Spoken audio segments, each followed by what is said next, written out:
wonderful friends from Ramsey County. So Ramsey County folks, feel free to show your faces and smile and wave at the camera. So we greatly appreciate being able to have you join us this evening.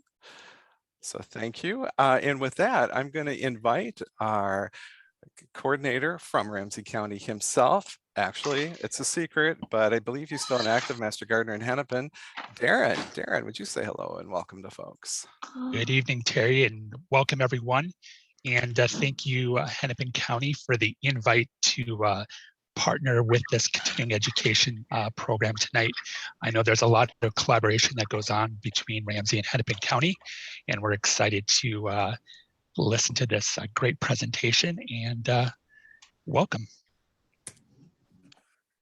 All right, thank you so much, Darren, and welcome, folks. I do have our transcript going for now this evening. We also have a recording going on, so just update for those, so folks are aware of that. And with that, just a few rooms, I think everybody's seen this. If just to help with bandwidth tonight, if you want to do turn off your cameras and do keep yourself muted for the evening, that would be great. That'll help. Also will help with the sound and everything. So with that, we're going to turn it over to Anne Thureen, who is going to chat with us about the Gardens for Good program here in Hennepin County. All right. Ooh, there we go. Okay. Boy, I don't know what I'm doing. There you go. There we go. All right. So we're excited to finally launch Gardens for Good for 2022. And so next slide, Terry. Gardens for Good is basically the program where we started in 2020, where we grow, harvest, and donate fresh produce to people in need in Hennepin County. And as we know, food scarcity still persists in our community. And so we really want you to help in 2022. And we'd actually like to beat our goal that we did in 2021. So this is a call to arms for everybody to participate. Now, Gardens for Good is a little different this year. We still want to be growing all that food, but the major change is we aren't going to be collecting and distributing the food like we did last year, where we collected it, bagged it up, and delivered it to some of the Minneapolis public housing sites. That doesn't mean we don't want to be donating food, but we figured that our expertise is not in distribution, it's in growing vegetables. So let's focus our energies there. But there are several ways you can support locally grown food and earn volunteer hours. So Terry, next slide. So how can you get involved? A number of different ways. One is you can just grow food in your own garden and then donate all or a portion of it to your local food bank. Another way is to work with other master gardeners to grow food. And you can do that either in a public garden or with other people in their own gardens. So like last year, we had a number of people that volunteered in school gardens, grew food there and donated it, or got garden plots and grew that together. Or you can just help a master gardener, again, in their own garden. And if you don't have garden space, volunteer to help someone else. You also may have some extra seeds or seedlings. Of course, don't give away any of those seedlings that are going to the plant sale. But after that, or if you have some that you haven't committed, maybe there's a way to share those with other master gardeners. And then we learned that people sometimes felt like, I don't have enough to donate. And since we aren't collecting it together, maybe you want to find your own collection group. Find some of those master gardeners that live in your neighborhood and get together to do that. So all of these can be done via one sign-up, Genius. So next slide, Terry. And I'll get to questions, but I only have 5 minutes, so I'm going to zip through this first. So how do you sign up? So the sign-up Genius, which is now open, is arranged by geography. And we just pick some different kinds of geography groups. These maybe not be perfect, doesn't make a lot of difference. Just pick one that's close, and then you'll connect with people and figure out if you're in the right group or not. So by geography, you can just register your garden, say, hey, I'm growing for Gardens for Good, or you can ask for help or volunteer to help in a garden. You can share seeds and seedlings, or find others again who want to be collection. So it looks like this little yellow box, except there's one for each location. And there's even one that says any location. Maybe I'm willing to help anybody. So you put that in there. Now, this is meant to be kind of a bulletin board where you can advertise for help or volunteer to help.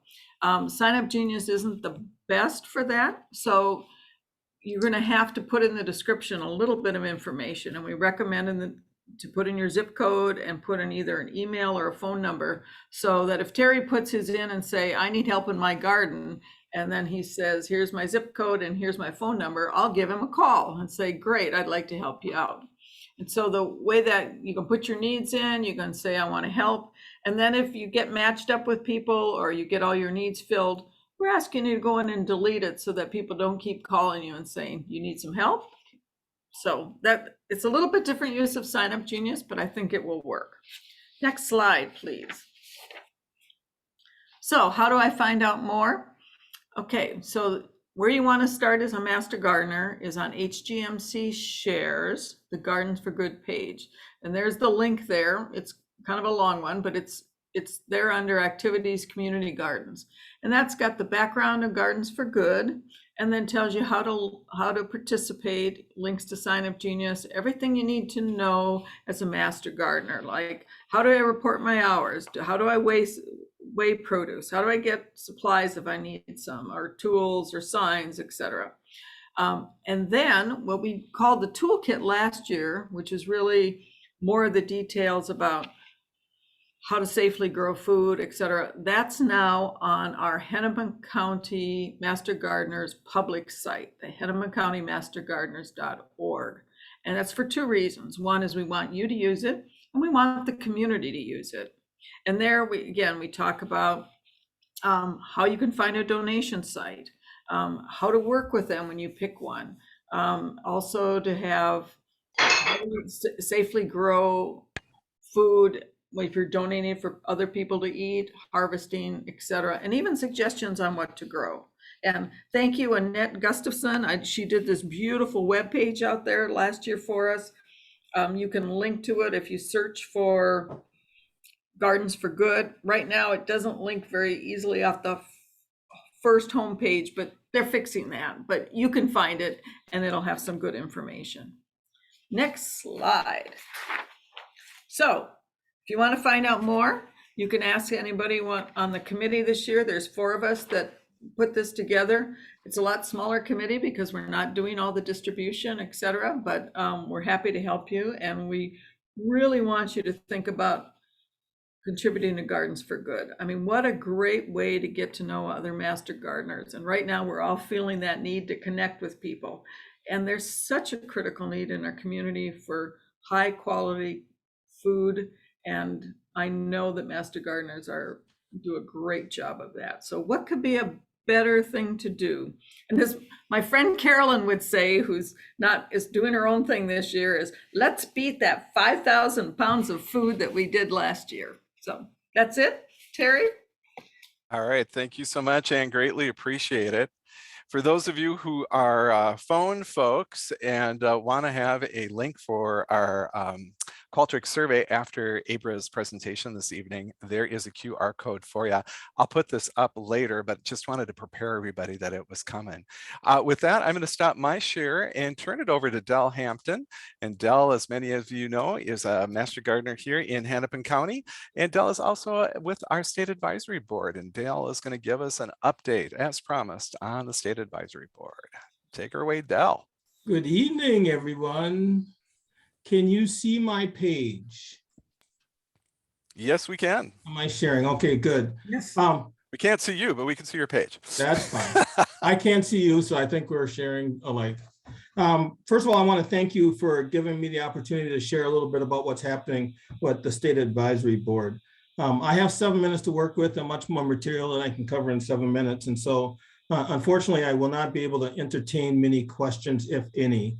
What I have done, though, is there will be the speaker's notes, which will be the official record of what I'd like to share. And I will drop that into the chat session after I'm finished so that you can read in detail some of the comments that I have there. And I also would like to make myself available for breakout sessions afterwards.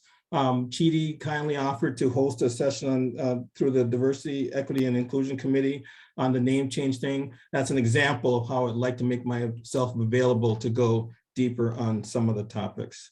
The State Advisory Board, you can learn more about it through the website. And these are just this is some of the language that, that states what our purpose is.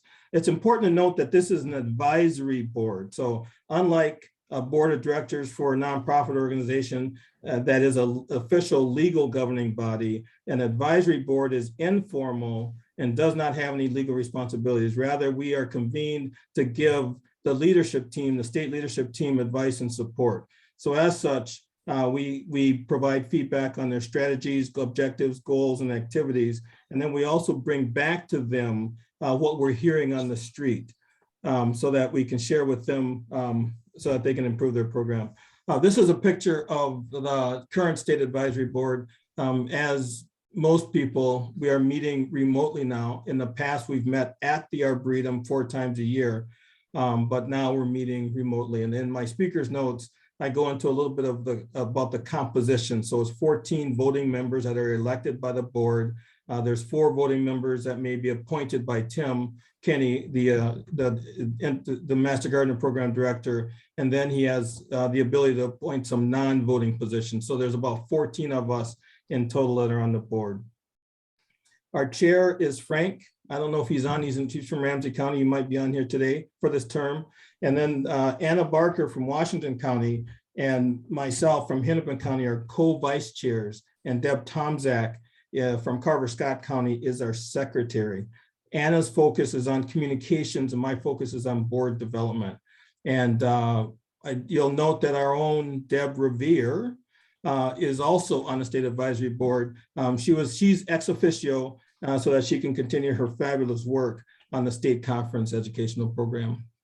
So in this update, I'm going to be covering these topics, the communications toolkit that we're working on, the member development initiative, the updated strategic plan, which is where I'll speak to Eric's question about what's happening with the name change thing, and the Master Gardener's new home at the Arboretum. So once again, this is only a teaser on these topics. Hit me up if you would like to get more information on any of this. So one of the things I learned when I joined the advisory board is I had to find my sea legs. I didn't know what I was supposed to do or how to do it.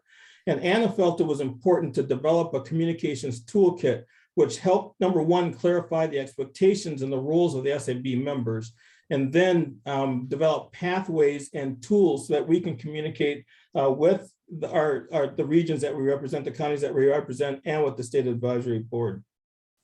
And then it was also important for us to be an ear to the street, to share with the leadership team what we're hearing on the street. And that's where you see the double-headed arrows in the diagram there, where you have the advisory board, and then you have the events and the communication channels that we want to foster. We're using a university, the graphic in the upper right-hand corner, we're using the University of Minnesota's extension or communications channels for having effective communications, having a tool to use.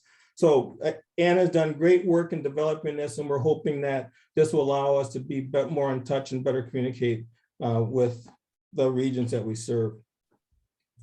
When I started, it was important to me to see if we could add some diversity to the board. And so there were some things that happened at the election process the last time around, which some of us had concerns and just really sat and said, can we do this better? And so we convened the recruitment subcommittee to create a more structured approach based on specific criteria that can be used to evaluate applicants. And so on the left, you can see our action statement. And that's what guided our effort. And out of that, it led to the set of deliverables that you see on the right-hand side that are used to drive the recruitment process. And so this presentation will be available to you later, and you can see by linking the word framework in the application, some of the tools that we developed as part of some of the deliverables that we've developed. Because of our desire to have the program better reflect diversity, in the demographics that we serve, we have a weighted criteria for demonstrated work on diversity, equity, and inclusion. And then one of the important pieces that we think is necessary is to have an orientation. So you'll see as one of the deliverables, we're going to have an orientation for new board members so that they can hit the ground running. And so there's a lot of great work that's going on with that. One of the things we did this year is have interviews of all the candidates where we haven't done that before. And I'm happy to announce that we have some great candidates that are joining the board this year. One of the takeaways for me was the realization of the amazing work that's being done by the Enterprise Master Gardener volunteers all around the state. And so through these interviews, we had conversations with folks, and you could just see the depth of work that's happening. And it's just exciting to see the skills and the motivations of the volunteers that we have. So whereas Hennepin and Ramsey counties have Ramsey County has resources available to them because of their size, and you can find leaders everywhere. And when the cream rises to the top, regardless of the location. So when we have less resources to work with, we may need to be more creative. But I was just amazed at the work done by Nick Williams up in the Northwest region, Christine up in St. Louis County, which is the Northeast region. Just amazing work being done across the board. Terry, how am I doing for time? You're a little over, Del, but just go. I'm over now. You wrap her up here at 7:20. That'd be great. Thanks. Okay. Yep. To Eric's question, the way we're going about, or the path that we're taking to address that name change issue, is to take a step back. And so we engaged Terrasoma to do a study, and they came back with some recommendations that we need to do. Some recommendations, and then we actually sat with a group of people to evaluate which of the recommendations would make the most sense. And from these actions, we're going to build out the strategic plan, and then by taking a step back and looking at the program, that's where we might look at rebranding. And the first draft of this plan is due at the April State Advisory Board meeting. There's a lot more of this in the talking points in my when I give you the talking points. Now, our future home at the Arboretum is going to be the Burton and Virginia Myers Education Center at the farm. As Tim Kinney mentioned in his newsletter, construction is planned to start this spring, and we hope to have it completed by the end of the year. And for those of you who have been out at the Arb, it's going to be located over by the Bee Center and the Red Barn. And so we're just excited to have that space that we're going to be able to use a blank slate for education and for research. So thank you for your time. The ask here is please feel free to provide feedback on our program to me or any other of your representatives on the State Advisory Board. Attend the statewide conference and the regional gatherings. Take the Diversity, Equity, and Inclusion training course. There's 2 sets of it, the core course, and then there's a separate set of training on the website. And please consider applying for the State Advisory Board. Thank you so much. Thank you much there, Del. And Del's going to be dropping his notes into the chat there for folks. And then we'll also have that online for folks. We'll share that with everybody too, so you can review those at a later date as well. With that, I'm going to pass the baton over to Barb Gasterland. And Barb Gasterland is our volunteer education chair here in Hennepin County. And she's going to be introducing our speaker this evening, Abra Lee. Hey everybody, it's great to see everybody here, and welcome Master Gardeners from Ramsey County. And Abra Lee is an international speaker, writer, and founder of the Conquer the Soil, a community which explores the history, folklore, and art of horticulture. She has spent a whole lot of time in the dirt as a municipal arborist and airport landscape manager. Her work has been featured in publications including the New York Times and the Veranda magazine. Lee is a graduate of Auburn University College of Agriculture and alumna of the Longwood Garden Society of Fellows, a global network of public horticultural professionals. And I welcome Abra Lee. Thank you for the introduction, Barb. I'm going to go on and share my screen with y'all. And Terry, if once you can see it from the beginning, let me know. Maybe just jump in or give me a thumbs up, one of y'all. Well, I can't see anybody, so Oh, yeah, Can it's you looking see it? great there, Abra. Yep, Okay. wonderful. Well, Thank you. fabulous. Well, we'll go on and get into it. So tonight's show, we are going to talk about some invincible garden ladies. These are women that have certainly inspired my journey in horticulture. And as Bart mentioned, I do research on the history, folklore, and art of horticulture. So the figures that you see this evening are historic. Um, I will acknowledge that I wrote an essay in the New York Times that it was called The Invincible Garden Ladies. And I believe the three women that I wrote about, Blanche King Hurston, Annie Mae Van Reed, and Bessie Weaver, are all in the show tonight that we're going to watch. So I wanted to show y'all this picture. The story in this picture really isn't the women, it's the man holding his hand up. His name is Asa Sims. You'll see him a little bit later. But that's not the point of this picture. And I'll explain what's going on here. This is a landscape gardening class that Asa Sims, a legendary horticulturist at Hampton University, the HBCU in Virginia, historically Black college and university in Virginia, was teaching. And what I want y'all to note is the star student in the front, this woman, this Black woman, hands on her hips, focus. Nobody's going to jump in front of her to learn these landscape details. And she is ready to take all this information back home, back into her community, and do beautification work. And this is another picture. Sims is talking to his class. I just wanted to show y'all this because what you will see tonight is that many times these women, these invincible garden ladies that do design work, do beautification work, who came before me and paved the way for me to have the career that I have in horticulture, we will never know their names.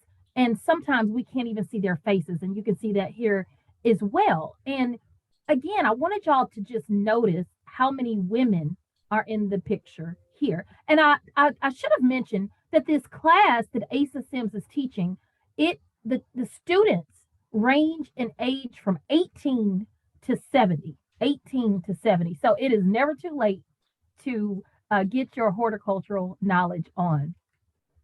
Which takes me to this last picture. And Asa Sims is worthy of a whole talk on his own. And certainly even in his lifetime, other horticulturists gave talks on the legendary Asa Sims of Hampton University. But I counted the folks in this picture. There are 20 people and 15 of them are women. So when I talk about these invincible garden ladies, this was the class picture. They took it on someone's veranda in Virginia as they were wrapping up the week of study. And you can just see how many women are learning these beautification skills. And these are the women that are often uncredited or even I would say erased from our horticultural history. So I just wanted to start with that. Now, there are some pretty famous women that we will never know their names. And y'all are up there in Minnesota, our neighboring state of South Carolina. I got to tell you, Charleston always has some pretty good weather up there. And who you see before you are the iconic flower women in Charleston, South Carolina. Now, these are women who would pull their flowers and not just flowers, but also they would have soup bouquets. So they would take the root vegetables and tie them up in a string with things like carrots and onions and potatoes and also have those as bouquets. So not just floral bouquets. And here they are pictured in front of the famous and iconic Rainbow Row in Charleston. Now, these women are, as I stated, the most famous, but they certainly aren't the ones who were the first to do it. And the Charleston women are women that, even to this day, you don't see them as much as you used to, but some of these women are still there, the ones that brought their plants across the Ashley River.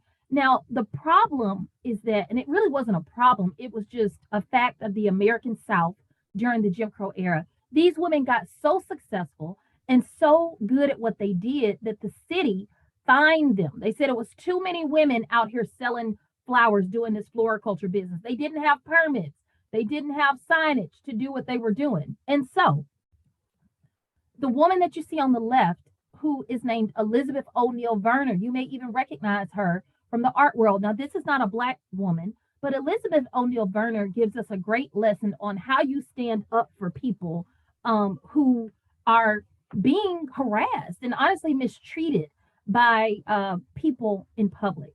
And Elizabeth O'Neill Verner was an artist in Charleston and a huge fan of these flower ladies in Charleston. And really the only artist that these women would allow to paint them. And you can see some of her artwork on the right. So when she found out the city officials and the police there were harassing them, what Elizabeth O'Neill Verner did is that she organized her garden club and they went down to City Hall and protested.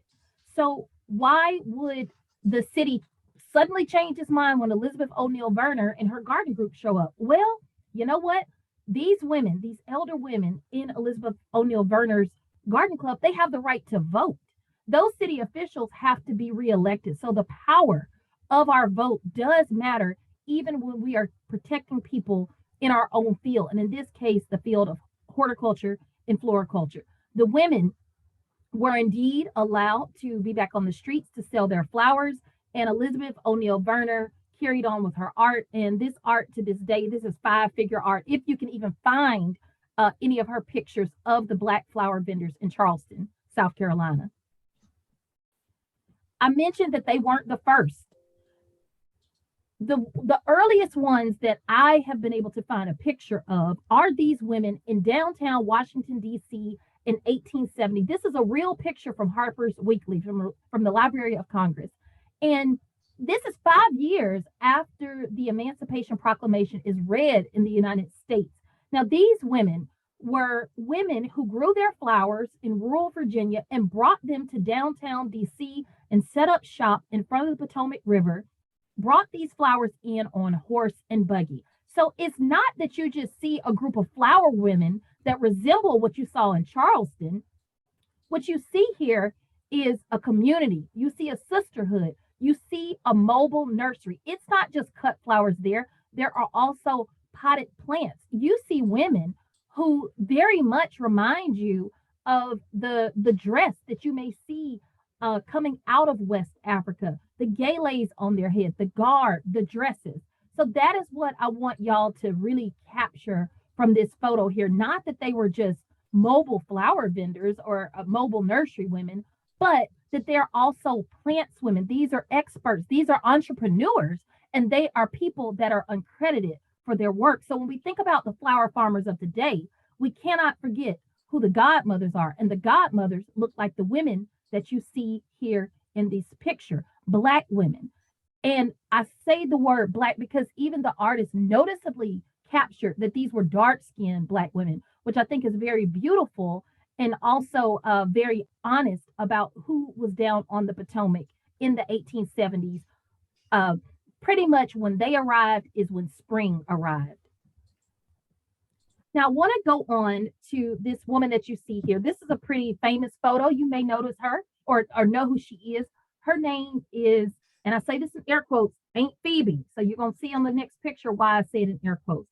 Now, I call her Miss Phoebe, and Miss Phoebe was considered a tour guide at the Magnolia Plantation Gardens in Charleston, South Carolina, which is a very beautiful place if you've never had the chance to visit. Now, the thing about Miss Phoebe here is that once the Civil War was over and the Drayton family was needed to hold on to the land of that plantation, they opened this plantation up to the public and turned it into a public garden. And the formerly enslaved people were hired back on as tour guides. And this is what you see here. And it's not just, she has the, if you look at her outfit, it reminds you a bit of what you saw in Charleston, what you saw in downtown DC, but you also notice her broom.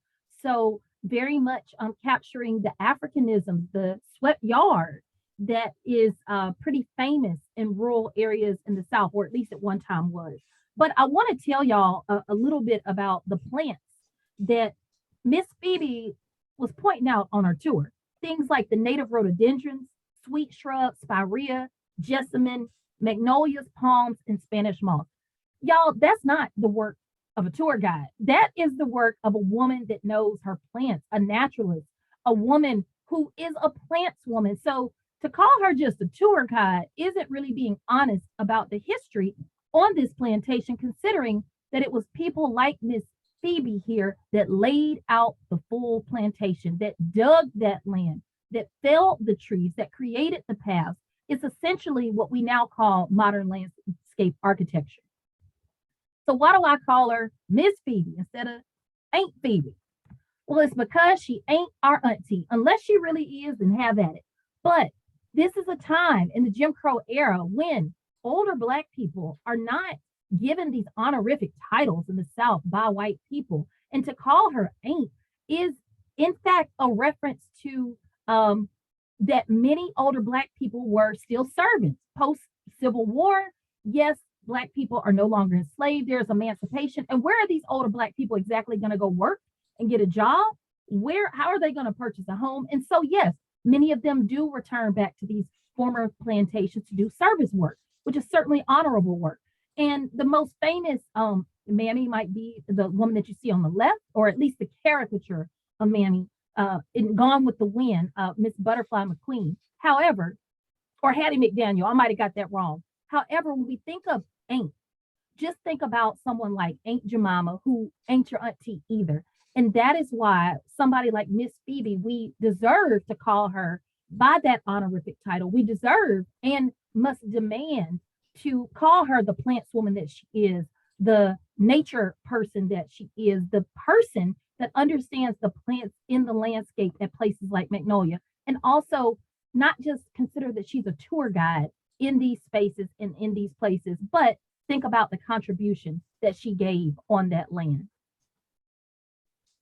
There are also people who aren't necessarily working in the world of horticulture, and people like this woman here, a woman named Carrie Steele Pitts, in my hometown of Atlanta, Georgia. Now, Carrie Steele was a woman who was an orphan, and what she did famously in Atlanta was to open up an orphanage called the Carrie Steele Pitts Home, which still exists today. It no longer looks like this Victorian home that she built. It's a completely different building, but it is still named after her and is still of her legacy. Now, what's interesting about Carrie Steele is that in this picture in the late 1800s, a reporter from the Atlanta Journal-Constitution goes to interview Mrs. Carrie Steele about her home, about the orphanage. And what they do very noticeably is start discussing the landscape. This is in the human interest stories of the paper. And if you look in the lower left corner of the picture on the right, and also maybe around like 3 o'clock, you'll see a little girl with a water bucket. And what the reporter describes is the vines, the climbers that are growing along the porch, how this landscape has a lot of flowers and is highly detailed, considering that a lot of floriculture has started to fall out of fashion in the Atlanta area. And then also how the violets, the chrysanthemums are blossoming in this December picture. So women like Carrie Steele Pitts do pass on this gardening knowledge. They do pass on the knowledge on how to care for plants, how to care for your landscape, but necessarily aren't thought of because people think, oh, well, she's just running an orphanage. She's just keeping children, as if it's a place where she's babysitting, but she is giving horticultural education. So when we think about the women who we should credit, we have to expand who we include in this canon, and it is people like Carrie Steele Pitts. And also the very, I call it the Mecca, and I don't mean the Holy Land over there in the Middle East. What I mean is the Holy Land of horticulture, which is Tuskegee, Alabama. And every week I go to Alabama once a week. I drive down there to go teach a class in Black garden history to the graduate landscape architecture students at Auburn University, which is my alma mater. And a fun fact that most people who don't know the geography down here is that Auburn and Tuskegee are literally on the same street. You get off exit 51 in Alabama, you make a right, you're in Auburn. You make a left, drive 15 miles, you are in Tuskegee. You pass the airfield where the famous Tuskegee Airmen flew, and you hit downtown Tuskegee, and a quick right, you're right there at the Oaks, the home of Booker T. Washington. But this picture that you see here is another woman whose name we'll never know, face we can kind of see, and she is a teacher at the children's school in Tuskegee. And this is a class in nature study. And the backboard, because I know this picture and I've blown it up, it's a little grainy. They are talking about what are the uses of the pine and the parts of the pine and the size. And you can see the students they're listening attentively to learn about these pine trees. Well, Booker T. Washington, very much as controversial as a figure as he was, and he was a controversial figure in Black America and still is debated to this day, understandably. Regardless, this is the man that built the house called Tuskegee. And one of the things that he credited was nature study for his success. And so the children that you see in the picture are the children that lived in Tuskegee in that town, or were the children of the professors and teachers and people that worked at the university. And this is a quote from Working with the Hands about the work that the children are learning. The pupils are urged to be on alert to detect something new, something which they have seen often, but can afterward view in a new light because of the information obtained. And so they are being taught at a very young age this acute awareness in nature study and how to detect new things and think new things and have creative ideas. And they're doing that through nature.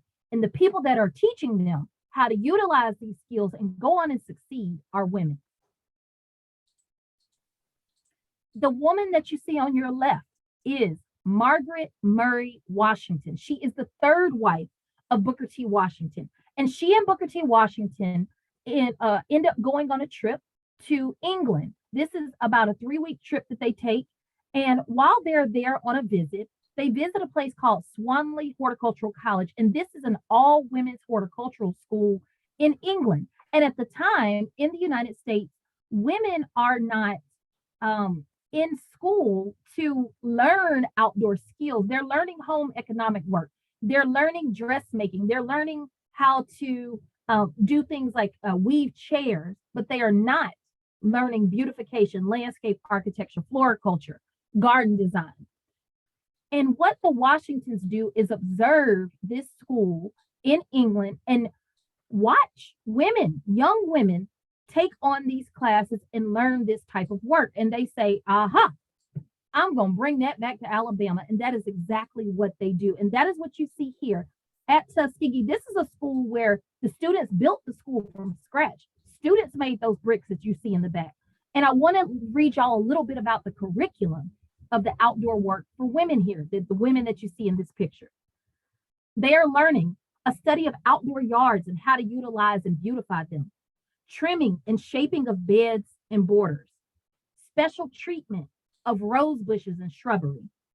They're learning a study of window plants, their value in the home, halls, and public buildings, propagation by layers, cutting, and division of roots, and landscape gardening, also laying out roads, parks, walks, and streets, which sounds like a whole lot of landscape architecture to me.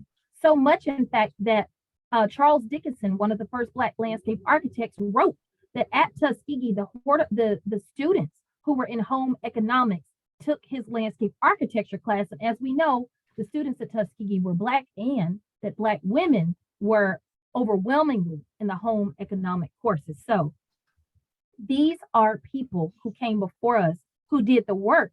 And so anytime we're talking about garden history in America, if these women are not mentioned, then we are not talking about a complete garden history in the United States of America. One of the women I mentioned in the New York Times article called The Invincible Garden Ladies, which inspired this talk tonight, is a woman named Bessie Weaver. And she is credited with being the first Black florist west of the Mississippi. And in 1915, she is giving a speech in front of what was called back then the National Negro Business League. And Booker T. Washington, we just mentioned him a few times, happens to be in the audience that day. And in this speech, Weaver is encouraging women to get into this field of floriculture, to save their money and start their own business and be entrepreneurs, because plants have provided upward economic mobility for women.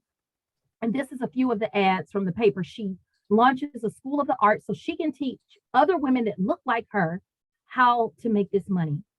And this is what Weaver said. This is an excerpt from her speech that day. As Dr. Washington has said, you can begin at the bottom. Your flowers grow even while you are asleep, and the forces of nature are in league with you in your endeavor to succeed. When the merchant closes his doors for the night, His income ceases.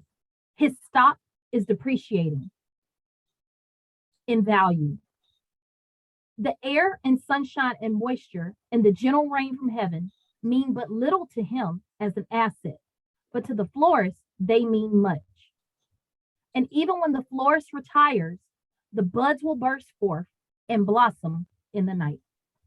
So what is Bessie Weaver saying, y'all? Bessie Weaver is saying, y'all, I am making money in my sleep out here. The merchant shut his doors, can't ring that cash register, not me. Mother Nature is working with me in my endeavor. This is a woman who propagated plants and grew them until she was able to start her floral shop. And I wanted to show you some of the places where some of her plants landed. This was the famous, this doesn't exist anymore, but the famous Blue Goose Cafe in Kansas City, Missouri. And also she did work. She had a contract at Convention Hall in Kansas City, Missouri. And she ended up moving her practice to Tulsa, Oklahoma, but was highly, highly successful, knowing that Mother Nature was working with her in her endeavor to succeed. Now, I mentioned another Invincible garden lady who I certainly have been inspired by and written by. And this is a woman named Blanche King down in Jacksonville, Florida, where it is warm, probably raining tonight. It's raining in Atlanta. And that's why you see the oranges there, because Florida's orange, citrus, sunny, giving us fun vibes for the show tonight. So Blanche King is a woman who owned a flower farm in Jacksonville, Florida, and also is credited as the first Black florist in Jacksonville. And Blanche King is what I call a legacy child of this. On the left, the gentleman that you see holding the hat is her father. That is Edward King, and he was the gardener for the woman that you see standing next to him in the polka dot dress. Her name is Gerda Meigs, and you can see a little bit of the garden behind them. Now, Edward King was, they were one of the pretty much most, I don't know if I would use the, well, I should use the word prominent families in Jacksonville, certainly one of the first Black settling families there. And Jacksonville is a place that at one time had the highest Black population in the United States. It no longer does, but certainly a huge Black population down there. Now, Blanche King, I mentioned that she was the first woman to open a floral shop there, and her own father, Edward King, ran her flower farm in Jacksonville. And sitting down in a white dress is Blanche King Hurston and her chauffeur. Blanche King Hurston was getting to that money, y'all. This is her chauffeur. It is her godson who drove her around town. Now, Blanche King was married to a gentleman named John Hurston, and so her name becomes Blanche King Hurston. And some of y'all are probably putting two and two together and saying, I know Jacksonville and I know Florida, and I know that if it's a Hurston down there, you must be talking about Zora Neale Hurston. And yes, I am. The Harlem Renaissance writer, icon, anthropologist, just goddess of all things literary, was the sister-in-law to Blanche King. John Hurston is Zora Neale Hurston's older brother. So Blanche Hurston married Zora Neale Hurston's brother, and they were sister-in-laws, and Zora Neale Hurston indeed lived with Blanche and John Hurston off and on for about 2 decades, and obviously had to work to help in the plant shop because Blanche King was quite busy and often utilized her friends and family in town for help. This picture on the left is the home that they lived in. And the picture on the right shows the shop. And then they got so successful, they had to add an addition to the back. And you can see this is the picture I'm talking about on the right-hand side. The building that's to the far back, the square building, is the addition. And this picture is taken around 2014, 2012, 2014. I didn't take it, but this is a picture from the papers. But what happens? 2014, a developer comes and tears down Blanche King's floral shop. He tears down the place where she was selling plants, her mini garden center, if you will, and the house that Zora Neale Hurston lived in Jacksonville still stands. Now, I show you this because we indeed have to protect these properties. I went to Jacksonville. I go to Jacksonville all the time. I'll be down there in a few weeks. When I rode by there, the lot is empty. Nothing is there. The building was torn down to tear it down, and no one has done anything since. So we do have to protect our properties. They're valuable. They're our horticultural properties. This was an important part of American garden history that's just gone now. Nothing we can do about it, but at least the house still stands. But too bad that the business does not. And another woman who I won't even get into her life tonight, just in the interest of time, and certainly someone who doesn't need much of an introduction, the iconic Ann Spencer, Harlem Renaissance writer, and her garden stands in Lynchburg, Virginia today, the Ann and Edward Spencer Garden in Lynchburg. So I just want to read you a quote from Ann Spencer, and she is referencing another woman of the Harlem Renaissance, and it's not Zora Neale Hurston, but it is a writer, a nature writer, and she's writing this letter to W.E.B. Du Bois. Now, beyond Ann Spencer being a writer and being a woman who is the only known preserved Black pleasure garden of the time, she was also a children's librarian. And she writes to W.B. Du Bois in 1927 this note: "Why, for the sake of little Negro children, don't you have Effie Lee Newsom put some of her lovely stories into slender books for our grade children? I work here in the library and know at firsthand the dearth of such material. Last spring, when the librarians were at Hampton, this need was discussed at length. Take a tip. There's money in it." So Ann Spencer is talking to W.B. Du Bois just any kind of way. And obviously they're friends. This is a woman who Martin Luther King stayed at her home. W.B. Du Bois stayed at her home. George Washington Carver stayed at her home. There's no one that was part of the Harlem Renaissance that didn't come through Ann Spencer's home and spend the night. And she's telling W.B. Du Bois, you must include the writings of this woman, Effie Lee Newsom. You must include her writings and encourage her to start a book. Now, Effie Lee Newsom indeed writes for the Crisis magazine. The Crisis magazine is the official magazine of the NAACP, and W.E.B. Du Bois, the first Black man to graduate from Harvard, and obviously another American icon with his speaking, his writing, certainly a person who helped launch the civil rights movement, is actively involved in the NAACP and is indeed one of the founders. Now back to Effie Lee Newsom, who writes for him in the Crisis. She uses nature to write to children directly that she understands are growing up during the Jim Crow era, and she uses nature to show them how beautiful they are. She's very well aware that lynchings are going on left and right in parts of the South, this domestic terrorism, if you will. But what she does is take things like trees and say, hey, you don't have to fear this, because the only thing more beautiful than you is a tree. And if you read the parts of the poem that I highlighted, she talks about even like the very land, even like the trunks of trees, even oaks to be like these. And she closes it by saying, I thank God that I am brown, for brown has mighty things to do. So she takes their skin color and says, hey, baby, only thing that can match the beauty of your brownness is Mother Nature itself. So certainly an extraordinary way that she uses her words there. And the woman that you see on your left is indeed Effie Lee Newsom. And she indeed does put that poetry in a book. Now, The Bronze Legacy is not in that book, but many other poems are. And this book is called Gladiola Garden. It is released, I believe, in 1940, maybe 41.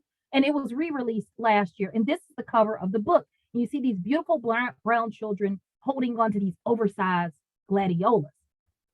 Now, about this book, Gladiola Garden, it says illustrated by Lois Mailou Jones. And, oh, I'm sorry, y'all, that is my alarm to let me know that it is 10 minutes to the top of the hour. So I will speed it up a little bit here to get y'all out of here on time.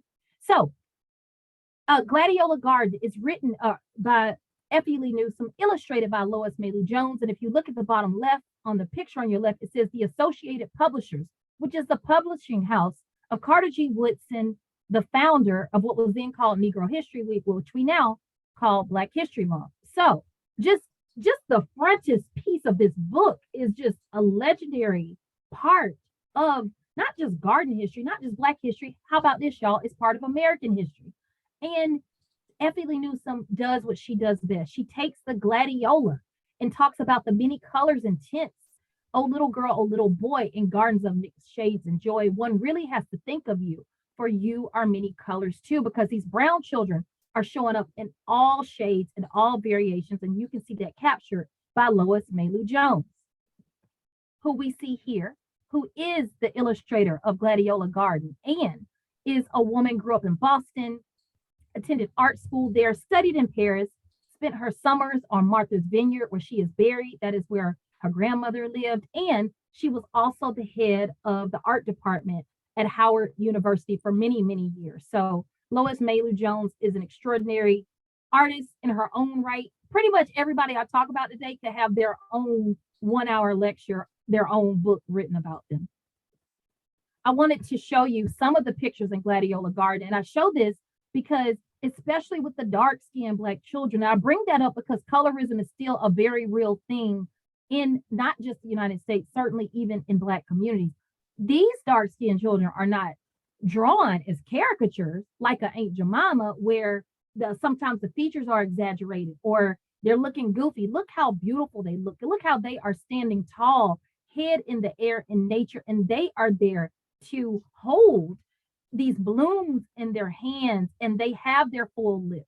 They have their coarse hair, and they are beautiful. And that is what Lois Mailou Jones does. And she doesn't just draw children in the book. Look at how sassy she draws these vegetables. That's one of the cutest poems in the book, where she talks, Effie Lee Newsome talks about the vegetables parading, and the cabbage and the lettuce there is like leading it off with their purse and skirt and showing some leg and all those other fun things. But I just wanted to show you that because her illustrations are so much fun. And look at that zucchini in the back frowning because nobody's checking for him, nobody at all.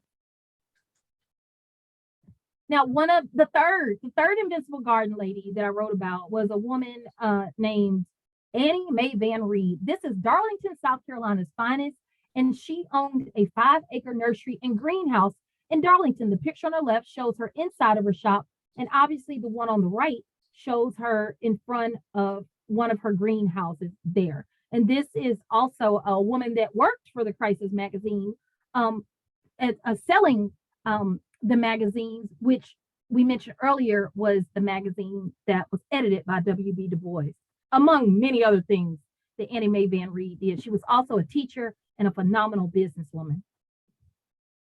Now, this is her, and I want y'all to notice here where it says Mrs. Annie M. Reed. So unlike Aunt Phoebe, in air quotes, in Charleston at Magnolia Plantation, which is not Aunt Phoebe's fault that she's being called that, don't get it twisted with Mrs. Annie M. Reed. It is Mrs. I wrote it on my sign outside my store. I wrote it on my 1940s Ford delivery van where I get my plants around this town. So you won't come up in here calling me auntie. You will call me the honorific title that I deserve. And this is a title that Black women had to fight for. And so it is just, to me, very iconic that she writes it on her storefront. She writes it on her stationery. I have met people that remember Mrs. Annie M. Reed, and they talk about her. She was an astute businesswoman, and she was also a very serious person, but also very loving. And you would address her as Mrs. And I always say this, if you've seen me talk before, it tickles me that she's standing out here with her fur coat on, with her scarf tied up in Darlington. Nobody in South Carolina needs a fur coat, and I'm not even advocating for fur. This is just a flex, y'all. She's wealthy. She's got it going on. She makes a lot of money with her greenhouse, her 5-acre greenhouse and nursery, and she wants y'all to know that. So it's just hilarious to me that she just runs out to get this fur coat to take this picture of her being captured in front of her store. The women at the Norfolk Botanic Garden. Now, these are women that worked and got their, they laid the groundwork for the Norfolk Botanic Garden. And this was part of the WPA, Work Progress Administration Program. And when these women broke the ground, there were 220 African-American men and women hired to do this work. They cleared land, and I want to just make sure I don't miss any of this, and planted the azaleas. And this was in the late 1930s. And this was very hard work. They had to row a boat across the lake. They cut down these trees on their own. This was labor that they didn't even have men doing. Many of the men were off in Europe at war. They had a white supervisor that would just watch them just struggle and lift all this heavy equipment, but yet they did it. And there is a statue there today to honor the women. And they did this work in freezing weather. And the idea was that the way that Charleston is famous for its camellias is that Norfolk would be famous for its azaleas. And these are the women that you see putting in these azaleas who, to their credit, the Norfolk Botanic Garden certainly does honor them, tell their story, and discuss it in detail on their webpage. And there is a book about these women. And I'm going to move on. I'll say less and less because I'm getting about 4 minutes to the 8 o'clock hour. This is a woman named Dora Atkins Powell Blackburn out of Indianapolis, Indiana. And it's not that she just owns a flower shop. Mrs. Dora Atkins Blackburn Powell has a botany degree from Butler University, and she gets this botany degree because she takes over the shop upon her mother and father's death. And she's in college, she's studying, so she takes classes during the day, runs the shop in the evening, and does this work for well over 56 years in Indianapolis, becomes a well-known figure in that town, and also a civic and community leader. A lot about flowers because flowers have meant a lot for Black women for a very long time. Bessie Weaver, I didn't say this in her speech, but she famously says that Black people have always been lovers of music and flowers, and it is very true. But I wanted to shift gears a bit and talk about Black women who were in the tree business. And the woman that you see here is Mrs. Audrey Calhoun, Winfield, Louisiana's finest. She is a graduate of Grambling University, an HBCU, a historically Black college university in Grambling, Louisiana. And she gets a job one summer, this is the late 60s, with the National Park Service. And she is encouraged by her professor. Once she moves on to Louisiana Tech to earn her master's, the professor that you see sitting at the table with her says, hey, I know you're majoring in zoology, but why not think about forestry, that as a degree? And Audrey Calhoun says, you know what? That's not a bad idea because the town that she's from is actually part of a national forest in Winfield, Louisiana. And so she is convinced to earn this degree, and she becomes the first Black woman in the United States to earn her degree in forestry. So it's not that we're just always dealing with flowers and beautification or poetry. We are also in the tree game as arborists working. And she works at Yellowstone National Park one summer. And to my knowledge, Audrey Calhoun is still alive. I have not been able to reach her, but I have certainly tried to reach out and will continue to. And Aber, Terry here, you are welcome to just continue on as you need. People are hanging on every other word. So, well, I shouldn't say every word. So anyway, you do what you need to do. Thank you, because I was like 2 minutes, I was just gonna go, but I will still keep it moving. So y'all you're moving, okay. You're doing well. Thank you. Okay. All right. Well, we're gonna stay in Louisiana a bit during this show tonight. And the woman that you see here, I mentioned earlier, Elizabeth O'Neill Verner, a white woman artist who was very supportive of the Black women who she was able to make money from drawing the art, drawing them in their element on the streets of Charleston. Now, Mrs. Clementine Hunter was born on the Melrose Plantation in Louisiana, and she is the first Black person who was really famous as a folk artist. Now, Clementine Hunter tells the story that at the plantation, she's in her 50s around this time, late 40s or 50s, a artist comes and visits.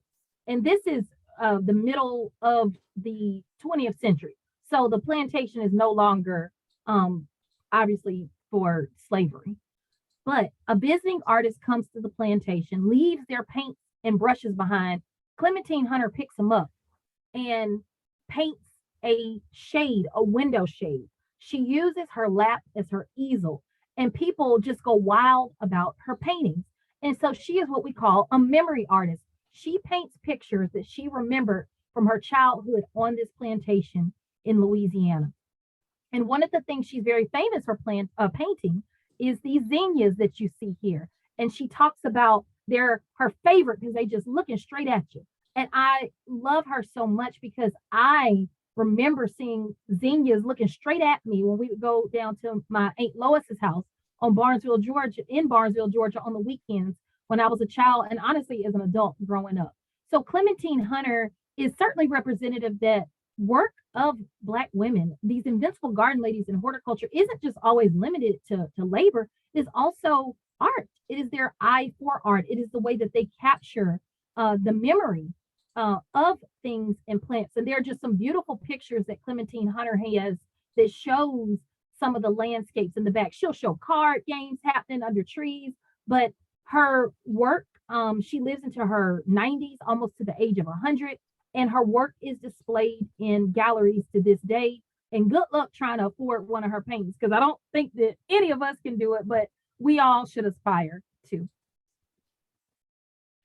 Now, I mentioned Asa Sims when I first opened up, and I was talking about that he was the teacher that you saw on the opening slide. Well, Asa Sims is the gentleman that you see in the bottom right corner in red. The gentleman that you see in the yellow with the green glasses, that is a gentleman named Mr. P.J. Chesson, and the man in purple is a man named Dr. William Cooper, who was the head of Extension at Hampton University. P.J. Chesson was an educator in the Hampton Roads area, and Asa Sims was a greenhouse manager, a horticulturist, and also taught, as you saw, landscape gardening classes there. And in 1932, they came together along with a woman that you see wearing the yellow with the green background, a woman named Ethel Early Clark. And the four of them formed a federation. There were garden clubs that existed in Virginia at the time, Black garden clubs, but they decided that they would be better united. And they did. And they launched what was called the Negro Garden Clubs of Virginia. Now, the purpose of these clubs, and that's also, ironically, Asa Sims standing there in the foreground holding a trophy. He is giving a trophy to a woman named Ruth B. McCoy, who was very active in the state clubs for decades and decades of her life. And these clubs are so important because when they founded that organization in 1932, it was April 22nd, 1932 to be exact, and they founded it for a few reasons: to stimulate interest in horticulture, to disseminate information, and also to encourage the study of plants within these Black communities. So not only are these women independently taking beautification classes, they are now organizing their own garden clubs to do work within their own communities. And I don't just mean frivolous work, y'all. I mean that by the time that they get together for their 10th anniversary, and the woman that you see here, a woman named Lillian Hughes Savage, is the president, they have done things such as organized voters. So they've gone beyond just planting flowers. They are organizing people to register to vote. This is 1942 at this time. They are holding city council accountable for not filling in the potholes in the Black communities. They are cleaning up alleys. They are landscaping the churches, the schools, the post offices, all these public spaces. And they are also working on race relations. And part of Lillian Hughes Savage's speech at their 10th anniversary in 1942, she talks about the work is in our hands. They know that all they got. This is all that they got, is to depend on each other, which isn't a bad thing. It's just the reality of what it was. And I also noticed how she talked about we must carry on and complete the job. We must overbalance ugliness with beauty. So the fact about garden history is that it can't be separated from American history, and it certainly can't be separated from women's history or Black history. This is 1942. World War II is going on. The Jim Crow era is certainly in full effect by this point. So for them to carry on and complete this job and overbalance the ugliness that is happening in the country at the time with beauty shows that their life isn't just a lived life of Black trauma. They are embracing joy. They are embracing creativity. They are embracing that they deserve the luxury of plants around them, and that is what they give themselves. And this is a picture of one of the shows. They were very serious about having shows, about giving awards, about patting each other on the back, about uplifting each other. This went on for decades and decades and decades. And when I say that, I mean they were active at least through the early 2000s. documenting their work within that local community, work that they did. This is an ad from the paper where they're giving away cash prizes, and some of the iconic garden clubs of the Federation are listed. The Lindenwood Group is quite famous. PJ Chess's wife was Ethel. I think her name was Ethel. I'm sorry. Actually, PJ Chess's wife was not named Ethel. It was Ethel Early Clark was the first president. I have to come back to you with Miss Chess's name. It'll return in my brain in just a bit. The Huntersville Garden Club. I'm looking at the picture on the right now. And then also, I think the Lindenwood Garden Group. Yeah, I mentioned them as on there. And these are some of the very early members to the Federation. And they're not just giving out cash prizes. They're giving out plants. They're giving out Yard of the Month awards. They are giving out full-on bragging rights because they're competitive. Of course, they want to show up their neighbor. You should want to show up your neighbor.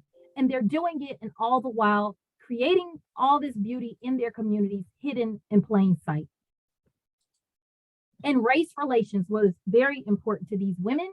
The woman that you see seated is a woman named Nancy Timmons. She is a white woman, and this is a woman who was a landscape designer at the Norfolk Botanic Garden, which you saw earlier in the presentation. And here she is talking to some of the Black women about plants and how they will be utilized in the landscapes. Now, I'm not trying to make it all kumbaya, because where the Black women certainly reported and even had white speakers at their first convention in 1933, a year after their founding, you don't necessarily see so much in the white community. The talk, the love is reciprocated, where they discuss how much work they are actively doing with these Black women. But the Black women certainly documented it, talked about it, and recorded it, because they had to find some common ground there. We got to live with y'all. We can't just not work together. And it was them that led the way in the Hampton Roads area and the state of Virginia to do this. And I tell you all this because April 22nd, 2022 is the 90th anniversary of what was then called the Negro Garden Club of Virginia, and the name changed within a decade to the Virginia State Garden Clubs, and also the Federated Garden Clubs is also used. So I will be in Lynchburg, Virginia at the Ann Spencer Garden Museum on April 22nd of this year to celebrate and honor these women. Now, you might say, well, April 22nd, isn't that Earth Day? It sure is, but 40 years before Earth Day started on April 22nd, 1972, 4 people, Asa Sims, PJ Chesson, Dr. William Cooper, the head of Extension, and the Queen, Ethel Early Clark, the first president of the Garden Federation, founded their garden group, the legendary Garden Club of Virginia. And I wanted to point out in this picture here, they didn't just have women's clubs, they also organized men's clubs and junior clubs. So that's why you see these children here with their award-winning plants.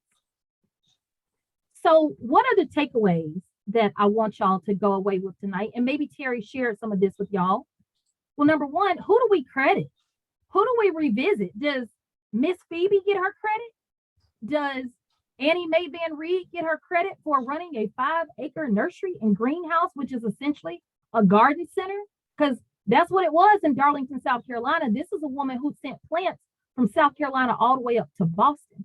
There are things that need to be revisited. Our American garden history is not a complete history if these women are not included. Also, colorism and classism come into play. And I just wanted you all to see that it's necessary that we talk about this.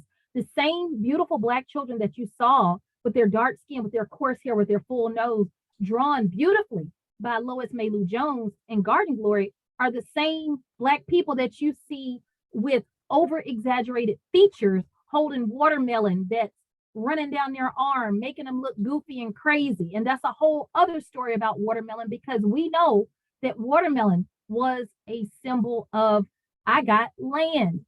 I got a place to grow this watermelon. And when Black people were able to purchase that land and start growing watermelon, it was flipped on them to make it look like this like sloppy thing that you do, when actually it was a symbol of wealth. So colorism and classism come into play. And how do we think about these people who came before us? Why isn't Miss Phoebe considered a plants woman? This isn't just a dark-skinned Black woman. This is a poor dark-skinned Black woman. And then the sisterhood. You saw the sisterhood in Washington, D.C. You saw the sisterhood with the garden clubs. I would argue even the sisterhood in books and texts like Gladiola Garden.